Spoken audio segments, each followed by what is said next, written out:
வணக்கம் நண்பர்களே, நான் உங்கள் வெப் தமிழ் நண்பன். இன்னைக்கு நம்ம பார்க்க போகிறது நாமக்கல் கவிஞருடைய சொல்லின் பெருமை என்கிற கவிதையை பற்றிய விளக்கம்.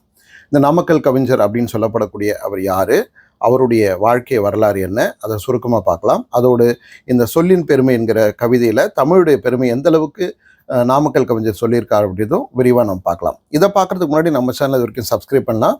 மறக்காமல் சப்ஸ்கிரைப் பண்ண தொடர்ந்து வீடியோ பாருங்கள்.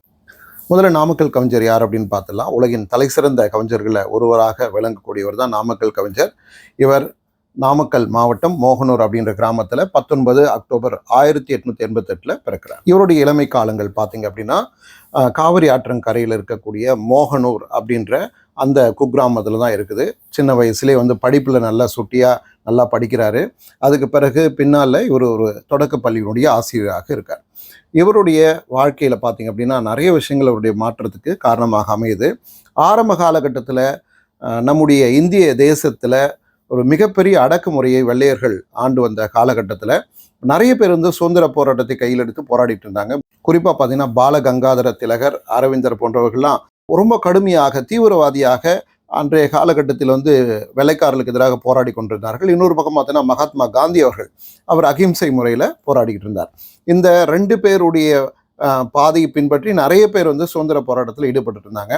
அந்த வகையில் பார்த்தீங்கன்னா ஆரம்ப காலகட்டத்தில் நம்முடைய நாமக்கல் கவிஞர் அவர்கள் பார்த்தீங்கன்னா பாலகங்காதர திலகர், அரவிந்தர் அவங்களுடைய அந்த வழியை பின்பற்றி ஒரு தீவிரவாதியாக அரசியலில் நுழைஞ்சு அவரும் இந்த சுதந்திர போராட்டத்தில் கலந்துக்கிறார், சிறைக்கும் போகிறார். ஆனால் பின்னால் பார்த்தீங்கன்னா மகாத்மா காந்தியுடைய கொள்கைகளில் ரொம்ப ஈடுபாடு கொண்டு அதன் பிறகு அந்த காந்திய பாதையை தேர்ந்தெடுக்கிறார். அதனுடைய விளைவு என்னன்னா, கொஞ்ச நாள்லேயே அவர் ஒரு காந்திய கவிஞராக மாறுகிறார். காந்திய சிந்தனைகளை, அகிம்சை சிந்தனைகளை அடிப்படையாக வச்சுக்கிட்டு நிறைய கவிதைகளை எழுதுகிறார். அந்த மாதிரி எழுதிட்டு இருக்கிற காலகட்டத்தில் 1930 உப்பு சத்தியாகிரகம் அந்த போராட்டம் நடைபெறுது. நம்முடைய தமிழ்நாட்டில் பார்த்தீங்கன்னா ராஜாஜி அவர்கள் தலைமையில் இந்த உப்பு சத்தியாகிரகம் நடக்குது. திருச்சியிலிருந்து வேதாரண்யம் வரைக்கும் ஊர்வலமாக எல்லாரும் போயிட்டு இருக்காங்க. அப்படி போகும்போது பார்த்தீங்கன்னா நாமக்கல் ராமலிங்கம் அவர் எழுதின ஒரு பாட்டை ஊர்வலத்தில் போகிற எல்லாருமே உணர்ச்சி பொங்க பாடிட்டு போகிறாங்க. அந்த பாடல் ரொம்ப பிரபலமான ஒரு பாடலாக அமையுது. பின்னால் பார்த்தீங்கன்னா அது ஒருவேளை பாரதியார் எழுதின பாட்டோ அப்படின்னு மற்றவங்க நினைக்கிற அளவுக்கு ஒரு பிரபலமான பாட்டாக மாறுது. ஆனால் பின்னால் தான் தெரியுது அது நாமக்கல் கவிஞர் எழுதின ஒரு பாட்டு.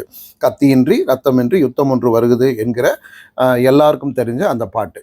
அதற்கு பிறகு பார்த்தீங்கன்னா அவர் ஒரு கவிஞர் மட்டும் இல்லாமல் ஒரு புதின ஆசிரியராகவும் இருக்கார். அதாவது நாடகங்கள், நாவல்லாம் எழுத ஆரம்பிக்கிறாரு. அவர் எழுதின ஒரு நாவல் தான் மலைக்கள்ளன். இது கிட்டத்தட்ட இந்தியாவில் 5 மொழிகளில் திரைப்படமாக உருவாக்கப்படுது. 1954 இதற்காக அவருக்கு குடியரசுத் தலைவர் பதக்கமும் கிடைக்குது. அது மட்டும் இல்லாமல் திருக்குறளுக்கு இவர் எழுதின உரை தலை சிறந்த உரையாக அமைஞ்சிருக்கு. நிறைய பேர் பாராட்டியிருக்காங்க. இவருக்கு ஒரு மிகப்பெரிய ஒரு அங்கீகாரம் நம்முடைய அரசாங்கம் கொடுக்குது. 1949 அதாவது இந்தியா விடுதலை பெற்ற பிறகு மெட்ராஸ் அரசாங்கம் அமையும் போது அங்கே ஆஸ்தான கவிஞர் அப்படின்ற அந்தஸ்தை அந்த அரசாங்கம் இவருக்கு கொடுக்குது. எல்லாத்துக்கும் மேலே இவர் செய்த சேவைகளை பாராட்டி 1971 இந்திய அரசாங்கம் இவருக்கு பத்மபூஷன் விருது கொடுத்து இவருடைய அந்த சேவையை அங்கீகரிச்சிருக்கு அப்படின்றத நாம் எல்லாமே நினச்சி பார்க்கணும். அப்படிப்பட்ட ஒரு மிகச்சிறந்த தமிழறிஞர், சட்டமேலவை உறுப்பினராகவும் மெட்ராஸ் அந்த அரசாங்கத்தில் இருந்திருக்கார் அப்படின்னு நினைவில் வச்சுக்கணும். அப்படிப்பட்ட அவர் எழுதின ஒரு அற்புதமான கவிதை தான் இந்த சொல்லின் பெருமை என்கிற கவிதை. அவர் எந்த அளவுக்கு சொல்லுக்கு முக்கியத்துவம் கொடுத்துருக்கான்றத அவருடைய கவிதைகளை நம்ம பார்த்துருக்கோம். தமிழன் என்று சொல்லடா, தலை நிமிர்ந்து நில்லடா என்று எழுதியவர் இதே நாமக்கல் கவிஞர் தான். அப்படிப்பட்ட அந்த சொல் உலகம் முழுக்க பிரபலமானதாக இருக்கிறது. அந்த வகையில் நீங்களும் சொல்லக்கூடிய சொல்லை பொருளறிந்து சொல்ல வேண்டும், அந்த சொல்லுக்கான வலிமையை புரிந்து கொண்டு சொல்ல வேண்டும் அப்படின்றதுக்காகவே ஒரு கவிதை எழுதியிருக்காரு.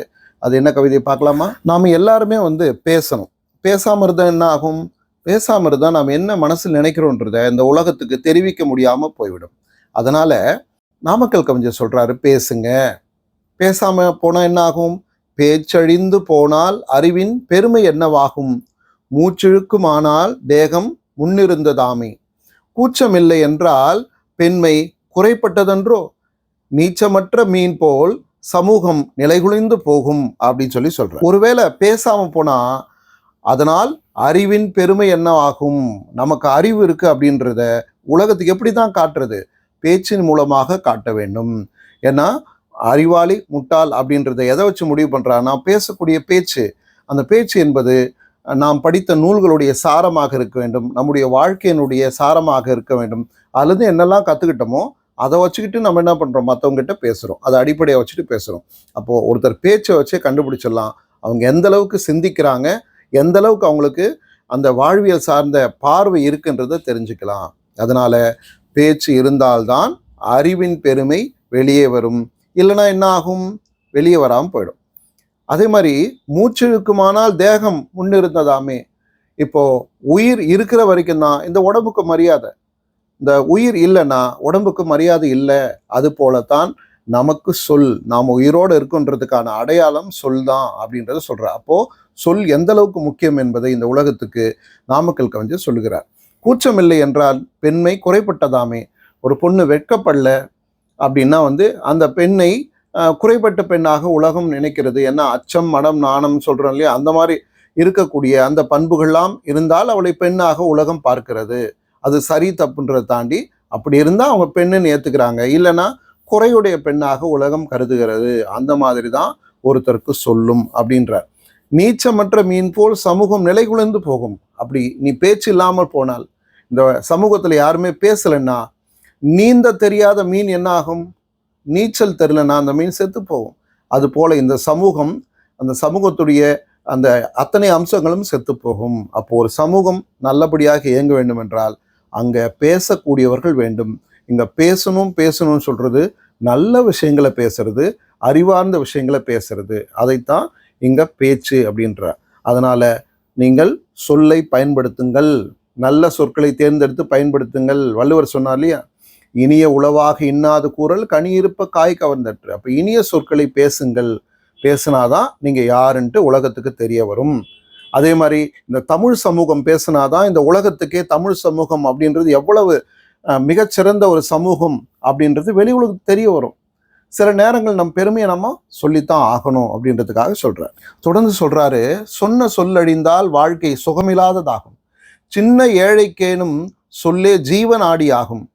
மன்னரான பேரும் பேச்சை மாறி மீறி விட்டால் சின்ன பின்னமாவார், அதிலே சிறிதும் ஐயமில்லை அப்படின்றார். அதாவது சொன்ன சொல்ல மாற்றி மாற்றி பேசினா வாழ்க்கை நல்லா இருக்காது. இப்போ பேசணும்னு சொல்லிட்டாரு, அதற்காக இன்னைக்கு ஒரு மாதிரி பேசுறது, நாளைக்கு ஒரு மாதிரி பேசுறது, ஐயோ நான் பேசவே இல்லை அப்படின்னு சொல்றது, அது நல்லது கிடையாது. அப்படிப்பட்ட வாழ்க்கையில் மகிழ்ச்சி வராது, சுகம் வராது அப்படின்ற. ஒரு சின்ன ஏழையா இருந்தா கூட அந்த ஏழையினுடைய சொல் அவனுடைய ஜீவ நாடி, உயிர் நாடி போன்றது. அப்போ அந்த ஏழைக்கு என்ன வேணும், வாய்மை வேணும், சொன்ன சொல்ல காப்பாற்றணும். அதே மாதிரி மன்னராக இருந்தாலும் என்ன பண்ணோம், சொன்ன சொல்லை காப்பாற்றணும். மன்னரான பேரும் பேச்சை மாறி மீறி விட்டால் சின்ன பின்னம் ஆவார் அப்படின்றார். அப்போ மன்னராக இருந்தாலும் கூட சொன்ன சொல்லை காப்பாற்றலை அப்படின்னா அவங்க வாழ்க்கையும் வீணாக போய்விடும், சிதறி போய்விடும் அப்படின்றார். அதனால தான் நீங்கள் என்ன பண்ணுங்க, சொல்லுங்க, பேசுங்க, ஆனால் ஒவ்வொரு தடையும் மாற்றி மாற்றி பேசாதீங்க. முதல்ல என்ன பேசுனீங்களோ அதை சரியாக பேசுங்கள், வாய்மையோடு இருங்கள். அப்படி இருந்தால் தான் வாழ்க்கை நல்லா இருக்கும், இல்லைன்னா கஷ்டம் அப்படின்றத சொல்கிறார். சிறிதும் ஐயம் இல்லை. இதில் நீங்கள் எந்த விதமான ஐயமும் வேணாம். பேசுகிறத சரியாக பேசுங்க, ஒரு தடவை பேசுங்க, அதை மாற்றி பேசாதீங்க அப்படின்றார். பேசணும் ஆனால் மாற்றி பேசக்கூடாதுனாலே அதை தொடர்ந்து சொல்கிறாரு. அப்படி பேசுனா அது எப்படி இருக்கும் அப்படின்னா, வாக்கழிந்து விட்டால் பின்னர் வாழ்வு தாழ்வதாகும். சொன்ன சொல்ல நீ மீறிட்ட, அதை நீ காப்பாற்றலை அப்படின்னும் போது உன்னுடைய வாழ்க்கை தாழ்ந்து போகும். அது எப்படி இருக்கும் அப்படின்னா, மூக்கருந்து போனால் நல்ல முக விலாசம் எங்கே? மூக்கு இல்லை அப்படின்னா அந்த முகம் எப்படி இருக்கும்? நல்லா பார்க்க அழகா இருக்குமா? இருக்காது. நோக்கிலாது போனால் கண்கள் நோகும் புண்கள் ஆகும் அப்படின்றார். அப்போ பார்க்குற பார்வை இருக்கலையே, அதை நோக்குதல் அப்படின்னு சொல்லுவாங்க. அப்போ ஒரு இடத்தை பார்க்குறோம், அந்த பார்க்கறதுக்கு கண்கள் பயன்படணும். அப்படி பார்க்க பயன்படலை அப்படின்னா அங்கே இருக்கக்கூடியது கண்கள் கிடையாது, புண்கள் தான். வள்ளுவர் சொன்ன மாதிரியே அது கண்ணு கிடையாது, புண்ணு தான்.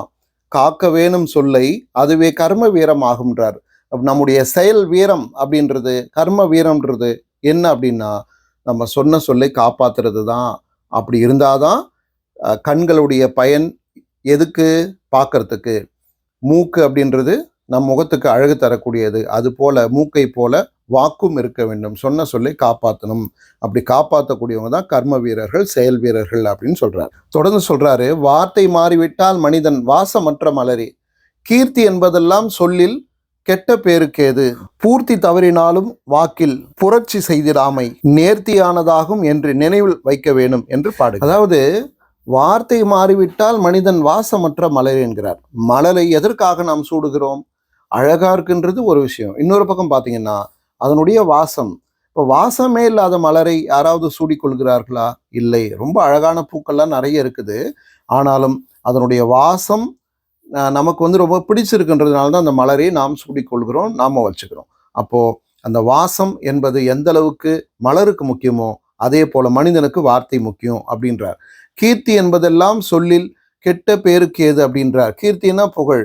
புகழ் அப்படின்றது சொன்ன சொல்ல காப்பாற்றவங்களுக்கு தான் கிடைக்குமே தவிர அதை மாற்றி பேசுகிறவங்களுக்கு கிடைக்காது அப்படின்றத சொல்கிறார். பூர்த்தி தவறினாலும் வாக்கில் புரட்டு செய்திடாமை நேர்த்தியானதாகும் என்று நினைவில் கொள்ள வேண்டும் அப்படின்னு சொல்கிறார். அதாவது சொன்ன சொல்ல ஒருவேளை காப்பாற்ற முடியாமல் போகுதுன்னு வச்சுங்களேன், அப்போ அந்த சமயத்தில் கூட ஐயோ நான் அப்போ தப்பாக சொல்லிட்டேன், இல்லை நான் அப்படி சொல்லவே இல்லை அப்படின்னு மாற்றி பேசாமல், ஆமாம் அன்னைக்கு நான் சொன்னேன் ஆனால் இப்போது செய்ய முடியல அப்படின்னு சொல்லிட்டு இருக்கிறத ஒத்துக்கிறது, அந்த மனப்பான்மை இருக்கு இல்லையா, அதுதான் சிறந்தது அப்படின்னு சொல்கிறார்.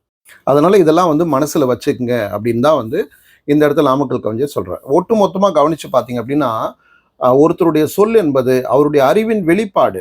ஒருத்தருடைய உடம்புக்கு முகம் எவ்வளோ முக்கியமோ அந்த முகத்திற்கு மூக்கு என்பது அவ்வளோ முக்கியம். அந்த மாதிரி ஒருத்தருக்கு மூக்கு எவ்வளோ முக்கியமோ அது போல வார்த்தையும் முக்கியம், வாக்கும் முக்கியம்.